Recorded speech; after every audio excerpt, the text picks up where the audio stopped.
Caros jovens, muito bom dia, é um prazer poder estar com vocês. Me chamo Leonel Fernandes, sou um coordenador aqui em Curitiba e teremos um momento maravilhoso juntos, aprendendo sobre a redenção dos mortos e sobre os atributos do Salvador Jesus Cristo. A nossa aula hoje envolve 1 Pedro 3, 18 a 22, 1 Pedro 4, de 1 a 6 e 2 Pedro 1. Vamos começar a aula com uma pequena declaração do Elder Reland. Então, pensem só nisso. Os estudiosos teólogos cristãos há muito tempo meditam sobre a pergunta: qual será o destino de bilhões de pessoas que viveram e morrem sem nenhum conhecimento a respeito de Jesus Cristo? Então pensem nisso. Talvez seus amigos e milhares de pessoas que já passaram nessa terra nunca ouviram falar sobre o plano de salvação, o plano de redenção, sobre o Salvador Jesus Cristo, e essas pessoas morrem. Então, minha pergunta é para você, essa é a primeira pergunta lá no formulário que você precisa responder. Como você responderia se alguém lhe fizesse essa pergunta? Um amigo seu passa para... Você está ensinando sobre o Evangelho e ele fala assim, opa, peraí, mas muitos já passaram nessa terra e não aprenderam sobre o Evangelho de Jesus Cristo. E o que acontece com essas pessoas? Gostaríamos que você pudesse responder isso no formulário. O próprio Elder de Todd Christofferson, eu falei errado o nome dele, tá bom? Falei que era Elder Reland, mas é Elder de Todd Christofferson. Com a restauração do Evangelho de Jesus Cristo, recebemos o conhecimento de como os mortos que não foram batizados são redimidos e como Deus pode ser perfeito, justo e também misericordioso. Pedro começa a sua epístola falando sobre isso. Apesar de Joseph Smith ter restaurado essa doutrina, ok? Aprendemos dela também no Novo Testamento. Pedro já ensinava sobre isso. Lá em 1 Pedro 3, começando no versículo 18, e ele diz o seguinte: porque também Cristo padeceu uma vez pelos pecados, o justo pelos injustos. Cristo era o justo. O justo, ele padeceu por cada um de nós. Para levar-nos, por que ele fez isso? Para levar-nos a Deus, mortificado na verdade, na carne, mas vivificado pelo Espírito, o qual também pregou aos espíritos em prisão. E ele continua, tá? Por que ele foi lá e por que ele pregou aos espíritos em prisão? Vamos ver lá em 1 Pedro 4, versículo 6, ele diz o seguinte: porque por isso foi pregado o evangelho também aos mortos, para que, na verdade, fossem julgados segundo os homens na carne, porém vivesse segundo Deus em espírito. É muito interessante a tradução do profeta Joseph Smith. Se você clicar aqui em porquê, ele vai colocar: por causa disso é pregado o evangelho aos que estão mortos. Ainda hoje é pregado o evangelho, ok? Para que eles possam ser julgados segundo os homens, para que eles possam ter as mesmas oportunidades de conhecer, saber, tomar a decisão de. E é muito interessante, tá? Esse processo, nós vamos falar um pouquinho a respeito da visão da redenção dos mortos. Mas eu gostaria de fazer a segunda pergunta para você. Como a doutrina da salvação para os mortos demonstra o amor, a misericórdia de Deus a seus filhos? Como essa doutrina que nós ensinamos, ela demonstra isso. E é muito interessante que Joseph Smith recebeu parte dessa revelação, tá? Mas Joseph F. Smith, ele acabou recebendo também de como nós fazemos hoje, muito daquilo que nós fazemos hoje. Vamos começar aqui no versículo 14, né? Versículo 14, ele diz assim: todos os que haviam partido, a gente está falando depois, basicamente depois da morte do Salvador, tá bom? que ele veio, que ele foi ao mundo dos espíritos. O profeta Joseph F. Smith, ele relata a respeito disso. E pense nessa experiência maravilhosa. E diz assim: todos os que haviam partido desta vida mortal com a firme esperança de uma gloriosa ressurreição, por meio da graça de Deus o Pai e de seu Filho unigênito, Jesus Cristo, vi que estavam cheios de júbilo e alegria e regozijavam-se juntos, porque se aproximava o dia da libertação.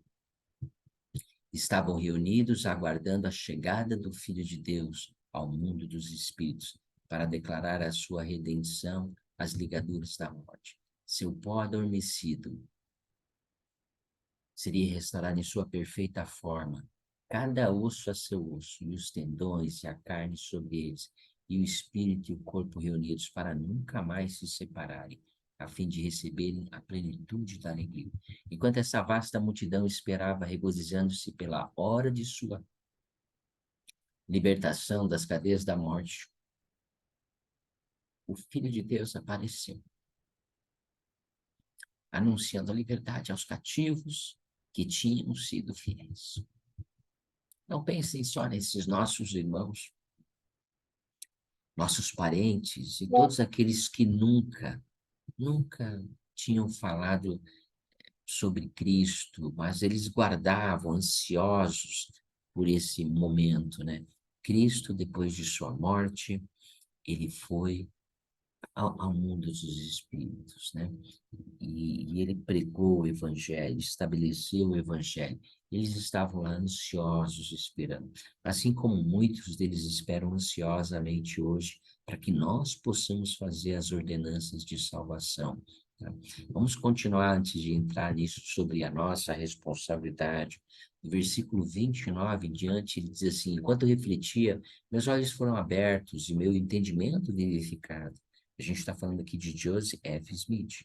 E percebi que o Senhor não se dirigia às pessoas, em pessoa aos iníquos e aos rebeldes, que haviam rejeitado a verdade, a fim de ensiná-los, mas entre os justos organizou suas forças e designou mensageiros revestidos de poder e autoridade, e comissionou-os para levar a luz do Evangelho aos que estavam em trevas, sim, a todos os espíritos dos homens. E assim o Evangelho foi pregado aos mortos. E os mensageiros escolhidos foram anunciar o dia aceitável do Senhor e proclamar a liberdade aos cativos, aos que estavam presos, sim, a todos os que se arrependessem de seus pecados e recebessem o Evangelho. Deste modo, foi pregado o Evangelho àqueles que haviam morrido em seus pecados, sem conhecimento da verdade ou em transgressão, tendo rejeitado os profetas. E a esse foi ensinada a fé em Deus, o arrependimento do pecado, o batismo vicário para a remissão dos pecados e o dom do Espírito Santo, e todos os outros princípios do Evangelho que precisavam saber a fim de se qualificarem para serem julgados segundo os homens da carne, mas viver segundo Deus em espírito. Que maravilhoso! Plano de redenção. Tudo aquilo que nós sabemos, de onde viemos, para que nós estamos aqui, para onde é que nós vamos depois dessa vida, os mandamentos que temos que cumprir, as coisas que precisamos fazer nessa vida. Centenas de milhares de pessoas nunca tiveram oportunidade de ouvir sobre isso. Elas terão, devido ao Salvador Jesus Cristo, pelo seu amor infinito a nós e a eles, a seus filhos. Ele proporcionou um meio. Este plano de redenção é maravilhoso. Como eu sou grato ao Salvador Jesus Cristo pelo plano de redenção. Por proporcionar àqueles que nunca tiveram oportunidade um meio, um caminho, onde eles possam voltar à presença de nosso Pai Celestial.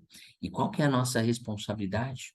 Então vamos ver o que o Elder Reland, ele fala, agora é o Elder Reland, ele fala a respeito da minha responsabilidade, da sua responsabilidade.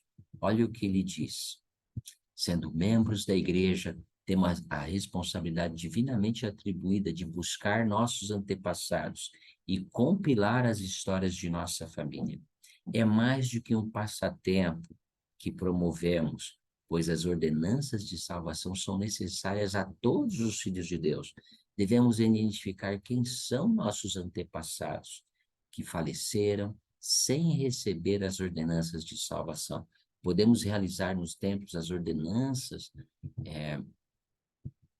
pelos mortos, e nossos antepassados podem escolher aceitar as ordenanças. Também somos incentivados a ajudar os membros da ala e da estaca com os nomes de seus familiares.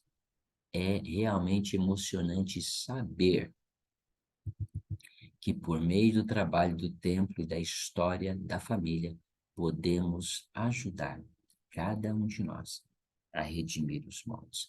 E essa é a nossa responsabilidade, procurar aqueles, por meio do trabalho da história da família, que ainda não tiveram essa oportunidade. Essa é minha responsabilidade, essa é sua responsabilidade. Existem milhares de bênçãos, centenas, né, de bênçãos proferidas, aqueles que se envolvem com este trabalho maravilhoso. E gostaria de passar apenas um vídeo falando de uma dessas bênçãos que nós recebemos por nos envolvermos com o serviço da história da família. Agora o Elder Bedner, ele vai falar para nós algumas das bênçãos que nós vamos receber.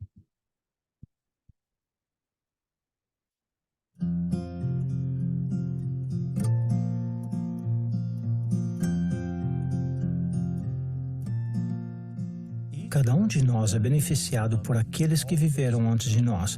Conhecer a sua história ajuda-nos a entender quem somos e de onde viemos. Para mim, a melhor parte de fazer a história da família é, sem dúvida, aprender quem eu sou. Isso nos ajuda a ver qual é o nosso potencial. Tenho orgulho dos meus antepassados. A história da família ensina o quanto seus antepassados trabalharam para você chegar onde está e faz com que se esforce para ser alguém melhor. Ela me dá mais esperança para o futuro. Esse é o trabalho de salvação. Vejam, não é apenas o trabalho de indexação, não é apenas pesquisar nomes. Estamos falando dos filhos e filhas de nosso Pai Celestial. Estamos participando do trabalho de salvação ao convidarmos essas pessoas a virem a Cristo e receberem as ordenanças do Evangelho. É isso que somos. É por isso que estamos aqui na Terra. Com a tecnologia e habilidade que vocês demonstram, vocês foram preparados para esse dia. A hora é agora. A maneira mais fácil de se envolver com a história da família é entrar no Family Search, colocar seu nome e pesquisar pessoas que você conhece. É só entrar na internet e está tudo lá para você usar. Não é somente para os mais velhos. Pode ser muito divertido. É fácil mesmo. Acessei o site e foi muito fácil. Fiquei pensando, por que não tinha feito isso antes? Não conheço bênção maior do que compreendermos que Deus confia em nós para fazermos o seu trabalho. Bem, acho que a história da família é realmente importante, porque as pessoas no mundo espiritual têm a chance de ser batizadas aqui, já que não puderam aprender o Evangelho aqui. Agora, elas têm a oportunidade que não teriam de outra forma. É por isso que a história da família é tão importante, porque sem ela, não saberíamos quem precisa de ajuda e quem precisa das ordenanças. Quando comecei, eu me senti muito bem e tive desejo de compartilhar com todo mundo. Quando eu era pequeno, éramos só meus pais e eu. Não éramos membros, mas lembro quando eles estavam recebendo as lições. Eu lembro da paz que sentimos. Eu era pequeno, mas consigo me lembrar.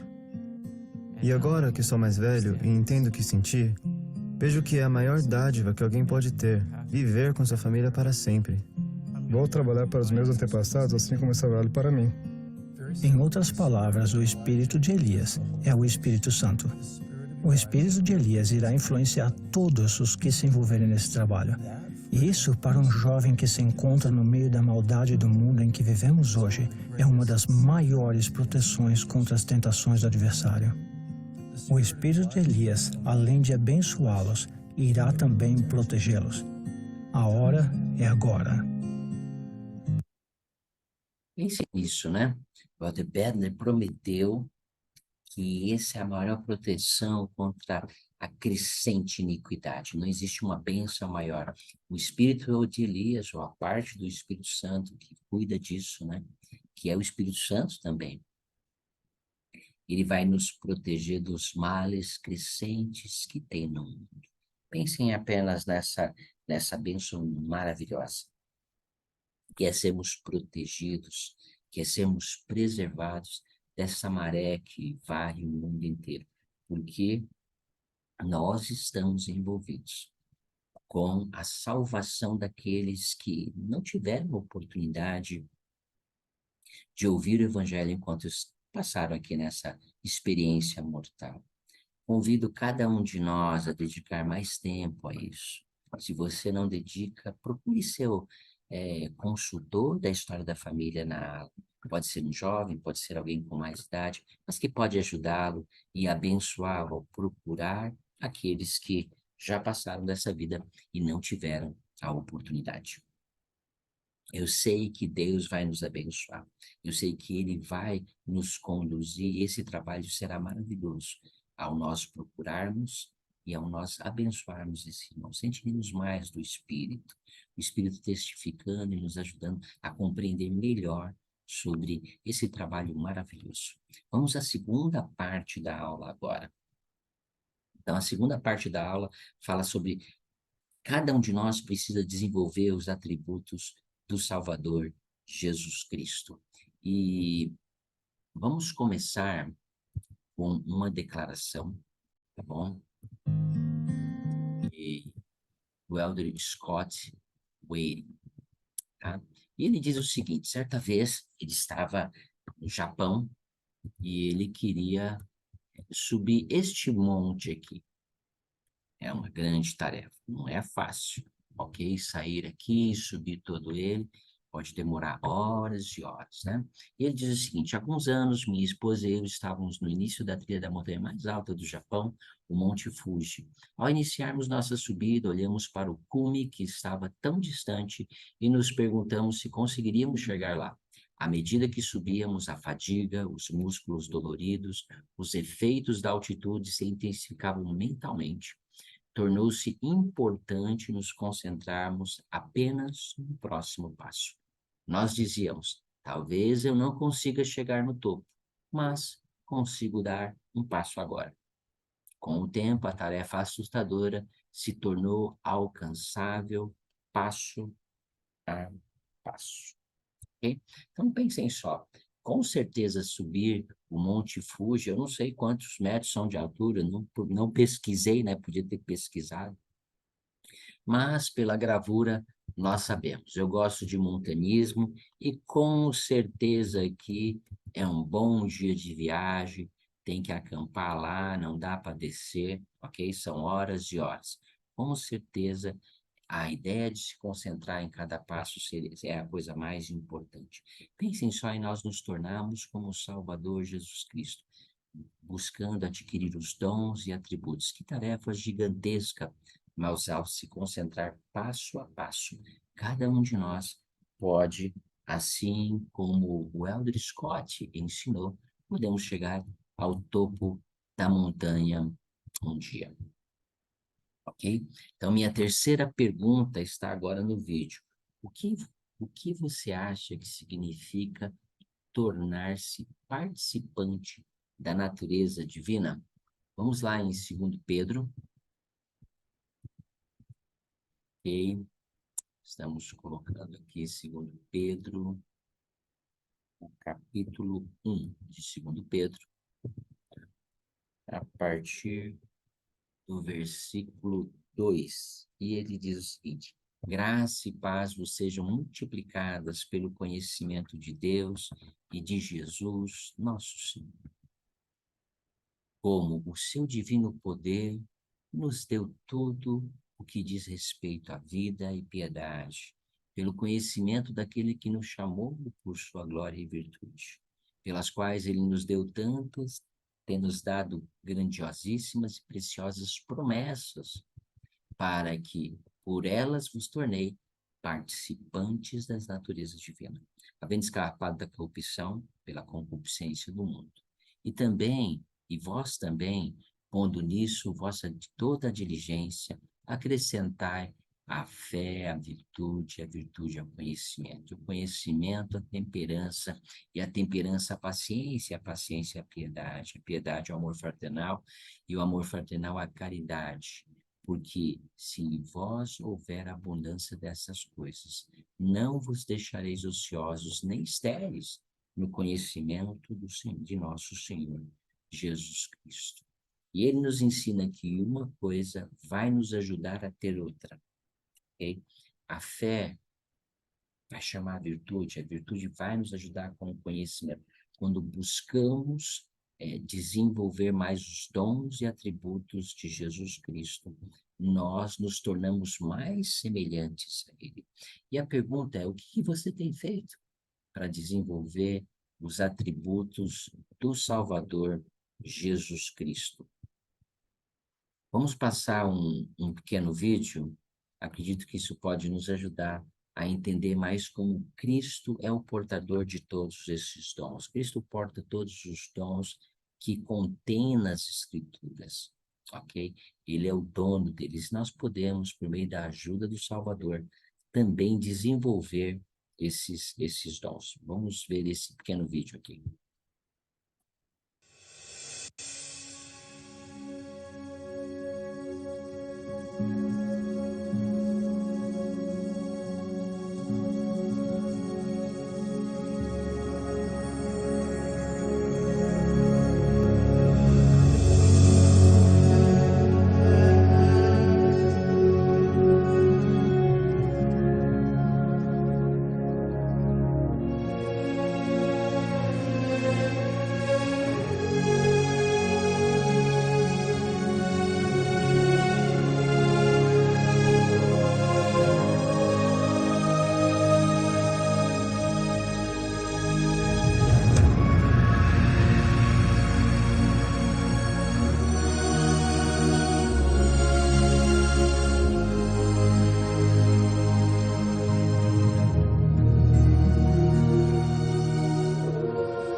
Isso é o que Deus espera de nós, isso é o que podemos nos tornar.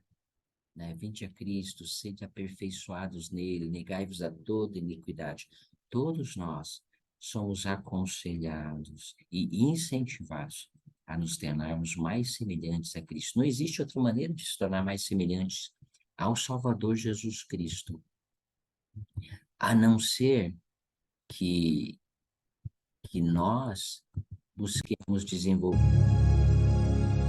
atributos do Salvador Jesus Cristo. E como você busca fazer isso em sua vida? Como você consegue? Olhem só essa declaração do Elder Scott, ele diz o seguinte: a fim de ver um real progresso, você precisa fazer um esforço contínuo. Assim como subir uma montanha exige preparação prévia e resistência e perseverança durante a subida, nossa jornada também exigirá esforço e sacrifício. O verdadeiro cristianismo, aquele que nos esforçamos para nos tornar como mestre, sempre exigirá os melhores esforços. Desculpe. Sei que nos tornamos como Cristo por meio de sua ajuda e força divina. É possível de ser alcançado passo a passo. Se não fosse possível, ele não nos daria este mandamento. Gostaria de dar algumas sugestões para todos nós que estamos buscando nos tornar mais semelhantes a Cristo, estamos buscando desenvolver alguns dons. Pense em um atributo cristão que você deseja desenvolver. Escreva uma descrição sobre esse atributo. O que é paciência para você? Descreva. Tem algumas pessoas nas escrituras que ensinem sobre esse atributo e os estude cuidadosamente. Ao estudar, escreva quaisquer perguntas para as quais deseja resposta. Anote esses sentimentos, ok? E essas impressões. Estabeleça meta que vão ajudá-la a aplicar esse atributo em sua vida. Ore pedindo a ajuda do Senhor. Avalie o seu progresso com frequência. Esse é o desafio que eu deixo para cada um de nós. Ao buscar desenvolver dons e atributos de Cristo, nós precisamos ser disciplinados. Anotar, seguir a impressão do Espírito, pedir perdão a Deus, talvez pedir perdão à pessoa, tentar novamente no outro dia, procurar nas Escrituras saber o que significam aquele atributo. Que Deus possa nos abençoar. Eu sei que Deus vive. Eu sei que esta é a sua igreja. Eu não tenho nenhuma dúvida disso.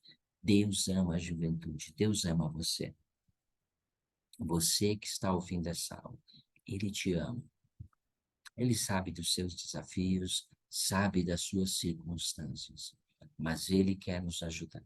Ao buscar desenvolver um dom de se tornar mais semelhante a Ele, sentiremos o seu poder e sua mão nos guiando e nos ajudando a tornar mais semelhante a Ele. Que Deus possa nos abençoar ao fazermos a sua obra, no sagrado nome do Salvador Jesus Cristo. Amém.